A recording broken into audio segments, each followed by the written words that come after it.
بسم اللہ الرحمن الرحیم۔ السلام علیکم۔ 6 مہینے کی لائبہ چیخ چیخ کر رو رہی تھی اور اس کے رونے کی آواز سے میرا دل بیٹھا ہی چلا جا رہا تھا۔ کوئی بھی ماں اپنی اولاد کا دکھ برداشت نہیں کر سکتی ہے، اور میری بچی تو صرف 6 مہینے کی تھی۔ میرا دل چاہ رہا تھا کہ اپنا سینہ پیٹ لوں اور ایسی دعا مانگوں کہ عرش تک ہل جائے، لیکن نہ جانے کیوں میری دعاؤں میں وہ تاثیر ہی نہ رہی تھی جو قبولیت کا درجہ پاتی۔ لائبہ بھوک سے بلک رہی تھی اور اسے ایسے بلکنا مجھ سے دیکھا نہیں جا رہا تھا۔ ایسا لگتا تھا جیسے کسی نے مجھ پر آسمان گرا دیا ہو۔ ایک وقت پر تو میں نے اپنے کانوں میں انگلیاں ٹھونس لی کہ میں اپنی بچی کی چیخیں نہ سن سکوں، لیکن اس کی آواز تو میرے دماغ کی نس پھاڑ رہی تھی۔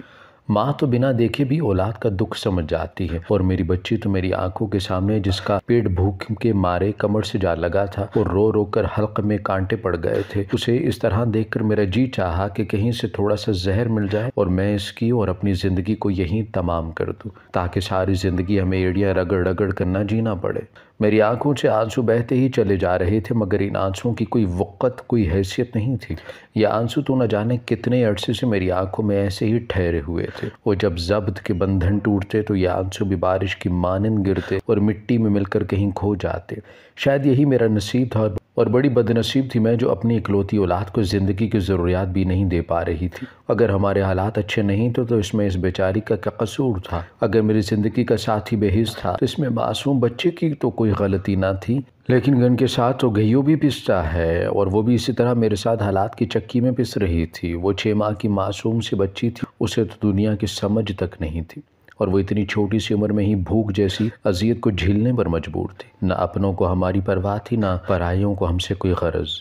میرا بس چلتا تو میں اپنا پیٹ کاٹ کر اس کا پیٹ بھر دیتی، لیکن میں تو خود کئی دنوں سے بھوکی تھی۔ کہیں سے کوئی سوکھی روٹی مل جاتی تو میں اسے پانی میں بھگو کر کھا لیتی، اور یہی وجہ تھی کہ میں اسے اپنا دودھ دینے میں ناکام تھی، اور ڈبے والا دودھ اسے پلانے کی میری اوقات نہ تھی۔ دوپہر سے روتے روتے رات تک لائبہ کا حلق تک سوکھ چکا تھا۔ میں نے پانی کے کچھ قطرے اس کے حلق میں ڈال دیے تھے، لیکن بھوک بھلا پانی سے کہاں مٹ سکتی تھی، اسی لیے ہر تھوڑی دیر بعد وہ سسک سسک کر رونے لگ جایا کرتی اور روتے روتے سو جاتی۔ جب رات کے 10 بجے میرا شوہر واصف میرے گھر میں داخل ہوا تو میں اس کے قدموں میں گر گئی۔ میرا صبر، میری برداشت ختم ہو چکی تھی۔ میں نے روتے ہوئے اپنے بے حس شوہر سے کہا کہ مجھے کہیں سے بھی بچی کے لیے دودھ لا کر دے دو، وہ بہت بھوکی ہے اور صبح سے رو رہی ہے۔ مجھ پر نہ صحیح اپنی اولاد پر تو رحم کر لو۔ تمہارے پاس اپنے نشے کے لیے تو پیسے ہیں، لیکن بچی کا دودھ نہیں لا سکتے۔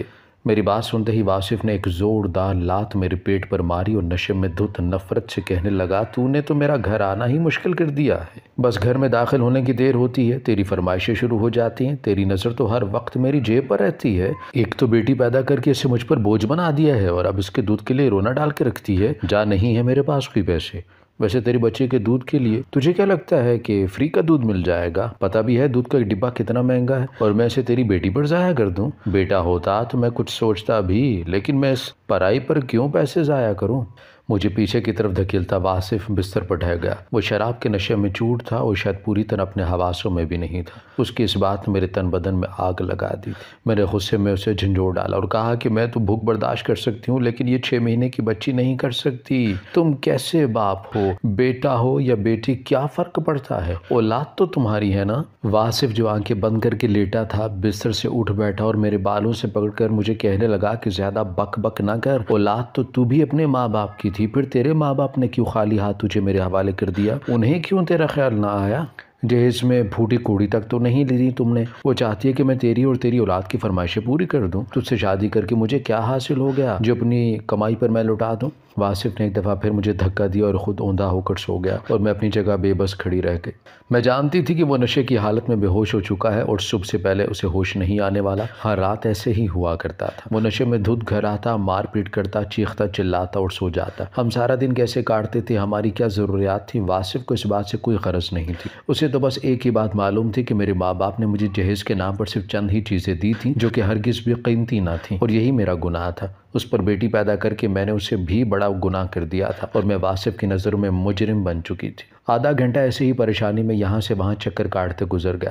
کچھ نہ کچھ تو کرنا تھا۔ میں کب تک یوں ہی اپنی اولاد کو بلکتا دیکھ سکتی تھی؟ واصف تو لائبہ کی چیخوں سے بھی ٹس سے مس نہ ہوا تھا، اور یہی وہ لمحہ تھا جہاں میں نے ایک ایسا فیصلہ کیا جو شاید ایک عزت دار گھرانے سے تعلق رکھنے والی عورت سوچ بھی نہیں سکتی۔ ہر انسان کی زندگی میں ایک نہ ایک دن ایسا وقت ضرور آتا ہے جو وہ بنا سوچے سمجھے کوئی بڑا فیصلہ کر لیتا ہے، اور آج میری زندگی میں بھی وہ وقت آ گیا تھا جب میں نے اپنی اولاد کو سامنے رکھ کر اپنی عزت نفس کو داؤ پر لگانے کا فیصلہ کر لیا تھا۔ میں نے اپنے چہرے سے آنسو رگڑ کر پونچھ ڈالے، کیونکہ میں ساری زندگی بہت آنسو بہا چکی تھی۔ ایک بیٹی، ایک بیوی تو حالات کا ستم سہ کر اپنے آپ کو مار سکتی تھی، لیکن ایک ماں اپنی اولاد کو کسی صورت تکلیف میں نہیں دیکھ سکتی تھی، پھر چاہے اسے اپنا آپ ہی کیوں نہ داؤ پر لگانا پڑتا۔ جو کام ایک بیٹی، ایک بیوی نہ کر سکی تھی، وہ کام ایک ماں کر سکتی تھی، اور میں نے بھی اپنی بیٹی کے لیے وہ قدم اٹھا لیا جو میری تربیت، میری فطرت کے خلاف تھا۔ میں نے اپنے منہ پر پانی کے چھینٹے مارے اور میک اپ کے نام پر موجود واحد سرخی کو اٹھا کر اپنے ہونٹوں پر مل لیا۔ میں گوری چٹی اور خوبصورت تھی، اگرچہ سخت حالات کی وجہ سے میں کچھ ڈھل گئی تھی، لیکن میری خوبصورتی اب بھی بے دام تھی۔ ایک سرخی ہی میرے حسن کو مزید سنہرا کر رہی تھی۔ میں نے چادر اٹھا کر اپنے وجود کے گرد لپیٹی، ایک نظر روتی ہوئی لائبہ پر ڈالی اور دوسری سرسری نگاہ آئینے پر۔ یہی وہ لمحہ تھا جب میں نے ایک ایسا فیصلہ کر لیا جو ایک ماں صرف اور صرف اپنی اولاد کی خاطر کر سکتی تھی۔ میں گھر کا دروازہ کھول کر باہر نکل آئی اور تیز تیز قدم اٹھا رہی تھی، کیونکہ میں روتی ہوئی لائبہ کو بے سہارا گھر چھوڑ آئی تھی۔ وہ شخص جو بستر پر پڑا سو رہا تھا، جو صرف کہنے کو ہمارا محافظ، ہمارا سہارا تھا، اسے صبح سے پہلے ہوش نہیں آنے والا تھا۔ تیز تیز چلتے میں گلی کے دوسری طرف بنے میڈیکل سٹور پر پہنچ گئی تھی۔ وہاں کوئی 24 یا 25 سال کا جوان لڑکا کھڑا تھا۔ مجھے دیکھتے ہی اس کے چہرے پر پیشہ ورانہ مسکراہٹ آ گئی، لیکن میں نے جان بوجھ کر ایسی مسکراہٹ چہرے پر سجائی کہ وہ چونک گیا۔ میں نے اپنے لہجے میں محبت کی چاشنی سمولی اور اس سے کہا کہ وہ مجھے ایک دودھ کا ڈبہ دے دے، پیسے میں بعد میں چکا دوں گی۔ رات کے تقریباً 12 بج رہے تھے۔ ارد گرد کوئی بھی نہیں تھا۔ میں اپنے حسن سے اسے زیر کر چکی تھی۔ وہ مسکرا کر میری طرف دیکھ کر کہنے لگا، پیسوں کی کیا بات ہے، آپ ایسے ہی دودھ کا ڈبہ لے جائیں۔ یہ کہہ کر اس نے دودھ کا ڈبہ میری طرف بڑھایا اور ساتھ ایک فون نمبر بھی تھما دیا اور کہنے لگا کہ آپ مجھے فارغ ہو کر فون کر لیجئے گا۔ میں نے جان چھڑانے کے لیے مسکرا کر کہہ دیا کہ میرے پاس بیلنس نہیں ہے، تو اس نے ایک بیلنس کارڈ بھی میرے ہاتھ پر رکھ دیا اور کہنے لگا کہ میں آپ کے فون کا انتظار کروں گا، آپ پریشان نہ ہوں، جب بھی دودھ کے ڈبے کی ضرورت ہو کسی وقت میرے پاس آ جایا کریں۔ اس کی بات سن کر مجھے خوشی سے محسوس ہوئی، اب کم سے کم مجھے اپنی بیٹی کے دودھ کے لیے پریشان تو نہیں ہونا تھا۔ میں نے مسکرا کر اسے یقین دلایا کہ میں اسے ضرور فون کروں گی اور واپسی کے لیے پلٹ گئی۔ کچھ دیر پہلے والی مسکراہٹ غائب ہو چکی تھی اور تواتر سے میری آنکھوں سے آنسو بہہ رہے تھے۔ میں جانتی تھی کہ میں غلط راستے پر قدم رکھ چکی ہوں۔ میں ایک شادی شدہ عورت تھی اور ایک جوان لڑکے کو خود تک آنے کا راستہ دے چکی تھی، لیکن میرے پاس اس کے سوا اور کوئی راستہ بھی تو نہ تھا۔ نہ ہی میں بے وفا تھی اور نہ ہی بد کردار، لیکن اولاد کی محبت نے مجھے اس دلدل میں اترنے پر مجبور کر دیا تھا۔ میں اپنی 6 مہینے کی بیٹی کو بھوک سے تڑپتا اور مرتا نہیں دیکھ سکتی تھی۔ گھر آ کے جیسے ہی میں نے لائبہ کو دودھ دیا تو ایسے لگا کہ جیسے اسے نئی زندگی مل گئی ہو۔ اس کا رونا دھونا ختم ہو گیا تھا اور دودھ پیتے ہی وہ گہری نیند سو گئی تھی۔ میں دیوار کے ساتھ لگ کر بیٹھ گئی تھی۔ دل تو چاہ رہا تھا کہ دھاڑے مار مار کر اپنی اس بے بسی اور ذلت بھری زندگی پر رو پڑوں، لیکن اب مجھے رونا نہیں تھا بلکہ حالات سے لڑنا تھا، کیونکہ اب میرے ساتھ ایک بچی کا ساتھ تھا۔ کچھ دیر سوچنے کے بعد میں نے اپنے چھوٹا سا فون اٹھایا اور بیلنس لوڈ کر کے اس لڑکے کو فون ملا دیا جس کا نام اظہر تھا۔ وہ تو جیسے میرے فون کا ہی انتظار کر رہا تھا، اور پھر ساری رات نہ چاہتے ہوئے بھی میں اس کے ساتھ پیار محبت کی باتیں کرتی رہی۔ وہ باتیں جو ہر لڑکی، ہر عورت اپنے شوہر کے ساتھ کرنا چاہتی ہے، وہ باتیں میں ایک غیر مرد سے کر رہی تھی، کیونکہ مجھے اس مقام تک پہنچانے والا کوئی اور نہیں بلکہ میرا اپنا ہی شوہر تھا۔ بھوک بڑی ظالم شے ہے، یہ انسان کو ہر وہ کام کرنے پر مجبور کر دیتی ہے جس کے بارے میں شاید انسان سوچنا بھی پسند نہیں کرتا۔ میں نے بھی ساری رات ایک غیر مرد کے ساتھ ایسے ہی باتیں کرتے گزار دی تھی، اور پھر یہ سلسلہ ایسے ہی چلتا چلا گیا۔ اور میرے لیے سب سے زیادہ تکلیف دہ بات یہ تھی کہ میرا شوہر دیکھ رہا تھا کہ میری بچی کے پاس پینے کے لیے دودھ آ گیا ہے، پھر میں کچھ کھانے کو راشن بھی دے گیا ہے، لیکن اس نے ایک دفعہ بھی پلٹ کر یہ نہیں پوچھا یہ سب آیا کہاں سے ہے۔ اور مجھے اندازہ ہو گیا تھا وہ کس قدر بے غیرت اور ڈھیٹ ہے جسے کسی بات سے کوئی فرق ہی نہیں پڑتا، بلکہ اسے تو سکون ہی ہو گیا تھا۔ میں اب دودھ کے لیے اس کے پیچھے روز روز اشور نہیں مچاتی تھی، بلکہ وہ آتا تو ایسے ہی نشے میں بستر پر گرتا اور سو جاتا۔ وہ پوری طرح ہماری ذمہ داریوں سے بری الذمہ ہو کر پرسکون ہو گیا تھا، اور میں ہر رات ایک غیر مرد سے محبت بھری باتیں کر رہی تھی۔ آہستہ آہستہ میں ان سب چیزوں کی عادی ہوتی جا رہی تھی۔ شروع میں تو میرا ضمیر مجھے ملامت کرنے لگا تھا، لیکن جب میں نے اپنی بیٹی کو پھلتا پھولتا دیکھا اور اس کی صحت میں فرق پڑنے لگا تو میں صحیح اور غلط کی سوچ سے آزاد ہو گئی اور وہ کرنے لگی جس سے میری بیٹی کو اذیت نہ کاٹنی پڑے۔ مجھے لگا تھا کہ زندگی ایک ایسا مقام پر آئے گی جہاں سب کچھ ٹھہر گیا ہے۔ میں سارا دن اپنی بیٹی کے ساتھ گھر کے کام کاج میں گزار دیتی اور رات دیر تک اس کے میڈیکل والے سے فون پر بات کیا کرتی، لیکن زندگی ان جماعت کا نام تو نہیں ہے۔ زندگی تو اتار چڑھاؤ کا نام ہے، اور کچھ ہی دنوں میں میری زندگی میں ایک نیا طوفان آ گیا۔ ایک رات میرا شوہر واپس گھر لوٹا تو وہ نشے میں نہیں تھا بلکہ غصے سے بپھرا ہوا تھا۔ وہ بہت ہی غصے میں تھا، اس کا بس نہیں چل رہا تھا کہ وہ سارے گھر کا سامان توڑ ڈالے۔ نہ جانے ایسا کیا ہوا تھا جو وہ اپنے آپے سے ہی باہر ہو گیا تھا۔ اس کا یہ رویہ روپ دیکھ کر میں نے ننھی لائبہ کو سینے سے لگا لیا اور سہم کر ایک کونے میں کھڑی ہو گئی۔ جب وہ بہت سا سامان توڑ چکا اور اسے کچھ سمجھ نہ آیا تو وہ میرے قریب آیا اور میری آنکھوں میں آنکھیں ڈال کر کہنے لگا کہ ریشم پیسے نکال۔ اس کی بات سن کر میری جان نکل گئی اور میں نے گھبرا کر کہا کہ میرے پاس پیسے کہاں سے آئے واصف، میں تو خود چھوٹی چھوٹی چیزوں کے لیے ترستی ہوں۔ واصف نے ایک دم ہی مجھے میرے بالوں سے پکڑ لیا، لائبہ کو میری گود سے اتار کر فرش پر پھینک دیا اور غصے سے کہنے لگا کہ زیادہ بکواس نہ کر، میں اچھی طرح جانتا ہوں تو راتوں کو اپنے یار سے باتیں کرتی ہے اور اسے خوب پیسے وصول کرتی ہے۔ یہ دودھ کا ڈبہ، یہ راشن ایسے ہی تو نہیں آ گیا، آج مجھے پیسے کی ضرورت ہے تو بہت پارسا بن رہی ہے، چل پیسے نکال۔ واصف کے لفظوں نے میرے کانوں سے دھواں نکال دیا تھا۔ کیسا شوہر تھا جو جانتا تھا کہ میں ہر رات ایک غیر مرد سے باتیں کر رہی ہوں لیکن پھر بھی خاموش تھا، اور آج جب اسے پیسے کی ضرورت تھی تو اپنے مطلب کے لیے اس بات کو استعمال کر رہا تھا۔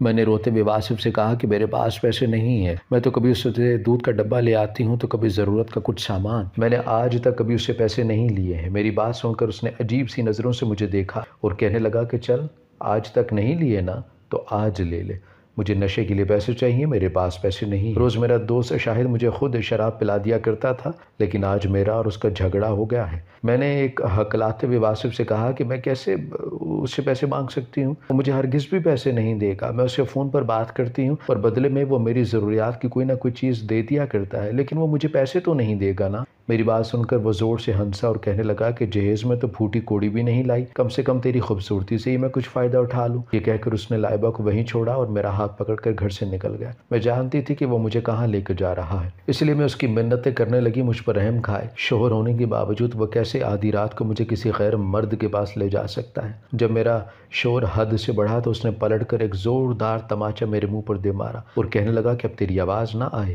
ورنہ طلاق دے کر تجھے تیرے فقیر ماں باپ کے گھر چھوڑاؤں گا، پھر ساری زندگی اپنی بیٹی کو لے کر ان کی دہلیز پر بیٹھے رہنا۔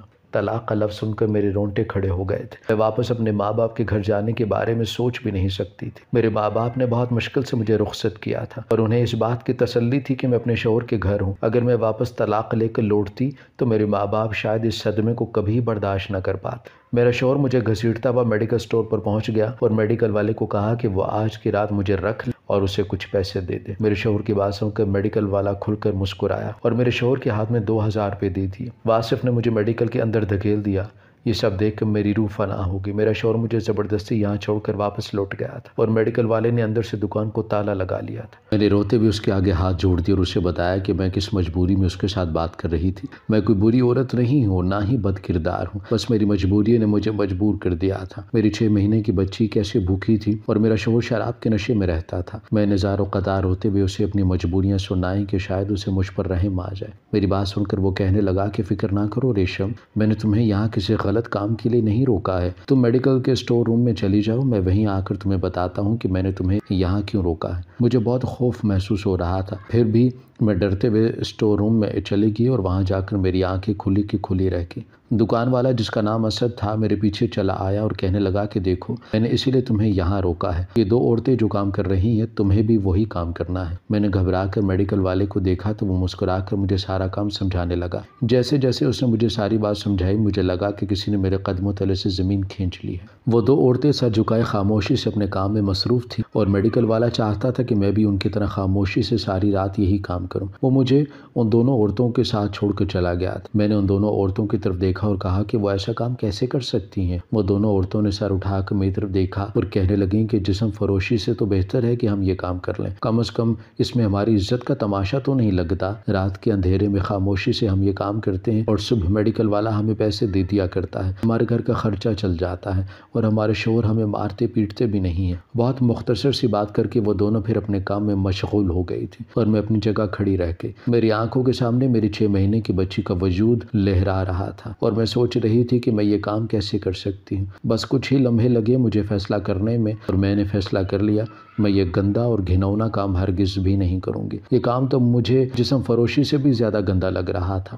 میں ان دونوں عورتوں کا ساتھ نہیں دے سکتی تھی اور موقع دیکھتے ہی میں نے چپکے سے پولیس کو فون لگا دیا اور ساری بات انہیں بتا دی۔ تھوڑی ہی دیر بعد میں پولیس نے چھاپا مارا اور سب کچھ بے نقاب ہو گیا۔ میڈیکل والے کو یقین ہی نہیں آ رہا تھا کہ میں نے اس کے ساتھ اتنا بڑا دھوکہ کیا۔ اس کا بس نہیں چل رہا تھا کہ وہ میری جان لے لے، لیکن میں اپنے اس قدم سے پیچھے ہٹنے والی نہیں تھی۔ میں نے وہ کیا تھا جو مجھے صحیح لگا تھا۔ وہ میڈیکل والا ایک بہت بڑے مافیا کے ساتھ ملا ہوا تھا۔ وہ چاہتا تھا کہ میں اس کے لیے اصلی دوائی پتوں سے نکال کر ان کی جگہ جعلی اور نقلی گولیاں بھر دوں۔ یہ علاقہ ان پڑھ اور جاہل لوگوں کا تھا اور یہاں کسی کو بھی دواؤں کے نام پڑھنے نہیں آیا کرتے۔ میڈیکل والا اسی بات کا فائدہ اٹھا کر نقلی اور جعلی دوائیاں فروخت کر رہا تھا۔ وہ اس گندے کام سے لاکھوں روپے کما رہا تھا اور میں سے چند ہزار روپے وہ یہاں کام کرنے والی عورتوں کو دیا کرتا۔ وہ عورتیں خود بھی ان پڑھ تھیں، اس لیے اس بات کو اچھی طرح نہیں سمجھ پائی تھی۔ ان کی اس حرکت سے کتنے ہی معصوم بچوں کی جان بھی جا سکتی تھی۔ پڑھی لکھی تو میں بھی زیادہ نہیں تھی، لیکن عقل اور شعور رکھتی تھی اور اس بات کی مجھے سمجھ تھی کہ اس عمل سے کتنی زندگیوں کو خطرہ پہنچ سکتا ہے، اور اسی لیے میں نے پولیس کو اطلاع کر دی۔ پولیس نے نہ صرف اس میڈیکل والے کو گرفتار کیا بلکہ میں نے اپنے شوہر کی بھی کمپلین درج کروا دی تھی اور اسے بھی حوالات کے پیچھے بند کر دیا گیا تھا۔ میری غریبی، مجبوری اور بہادری کو دیکھتے ہوئے پولیس کے ایک اعلیٰ حکام نے مجھے پولیس میں ہی ایک نوکری دے دی تھی اور آج میں پولیس کی وردی پہنتی ہوں۔ کلرک کی ہی صحیح، لیکن عزت کی نوکری تو کرتی ہوں اور اپنی بچی کو بھی اچھی تربیت دے رہی ہوں۔ میری ایمانداری کا نتیجہ میرے سامنے تھا کہ مجھے عزت کا روزگار مل گیا اور روز روز کی بے حیائی سے میری جان چھوٹ گئی تھی۔ میرا شوہر مجھ سے بار بار معافی مانگتا ہے، اسے اپنے کیے پر پچھتاوا ہے، لیکن میں اسے معاف نہیں کر سکتی کیونکہ اس کی وجہ سے میں نے بہت اذیت بھری زندگی گزاری ہے۔ میں جانتی ہوں کہ وہ حوالات سے باہر آتے ہی واپس اپنی پرانی روش پر آ جائے گا، اسی لیے میں نے اسے معاف نہیں کیا۔ میں نے چند پیسوں کے عوض اپنے ضمیر کو فروخت کرنے سے بہتر یہی سمجھا کہ انسانیت کو بچایا جائے، اور خدا نے مجھے اسی بات کا انعام دیا ہے۔ آپ کے آس پاس بھی لوگ ایسے ہی 2 نمبر کام کرتے ہیں۔ اگر آپ کو ایسے کسی بھی غلط فعل کی خبر ہو تو پولیس کو اطلاع ضرور دیں۔ اپنے حصے کی ذمہ داری نبھائیں تاکہ ہمارے بچے اور آنے والی نسلیں محفوظ رہ سکے، ورنہ یہ مافیاز تو ہمیں زمین کے اندر اتار کر بھی سکون نہیں لیں گے۔ ہماری ویڈیو اگر آپ کو پسند آئی ہے تو ضرور لائک کیجیے، اپنی رائے دینا چاہیں تو کمنٹس کیجیے، اچھی لگے تو شیئر کیجیے۔ اس کے ساتھ ساتھ اگر آپ نے ہمارا چینل سبسکرائب نہیں کیا تو ضرور کیجیے اور بیل آئیکن پر لازمی کلک کیجیے تاکہ ہماری ہر آنے والی ویڈیو آپ تک بر وقت پہنچ سکے۔